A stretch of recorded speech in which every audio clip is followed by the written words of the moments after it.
சொல்லக்கூடியது. அதாவது ஆணாக இருந்தால் வலது கை, பெண்ணாக இருந்தால் இடது கை. இந்த ரேகையை வச்சு தான் அந்த ஓலைச்சுவடி என்பது தேடி எடுக்கும். அதில் பார்த்தீங்கன்னா அதில் உங்களுடைய பேர், அப்பா பேர், அம்மா பேர், நீங்கள் என்ன பண்ணியிருக்கீங்க, உங்களுடைய ராசி நட்சத்திரம் இது எல்லாமே சரியாக வரணும். அதை பார்த்து உங்களுடைய ஓலையாங்கிறத அது நீங்கள் தான் கன்ஃபார்ம் பண்ணி சொல்லணும். அப்போ சொல்லும் போது அது உங்களுடைய ஓலைன்னு சொல்லி அதை நாங்கள் எடுத்து அதன் பிறகு தான் அதில் உள்ளதை நாங்கள் படித்து ஏதாவது வேறு சொல்லுவோம்.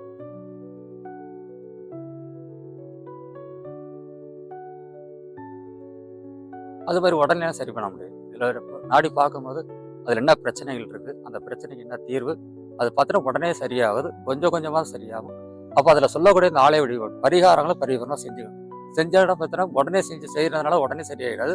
அது ஒரு முறைக்கு 4-5 முறை கொஞ்சம் கொஞ்சமாக செஞ்சுட்டு வரும்போது அந்த பிரச்சனைகளாக மாறிடும்.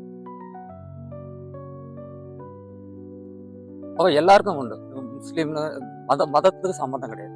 இப்போ முஸ்லீம், கிறிஸ்டின், ஹிந்து எந்த மதமாக இருந்தாலும் எந்த நாடாக இருந்தாலும் எல்லாருக்குமே இந்த ஓலைச்சுவடி என்பது கிடைக்கும்.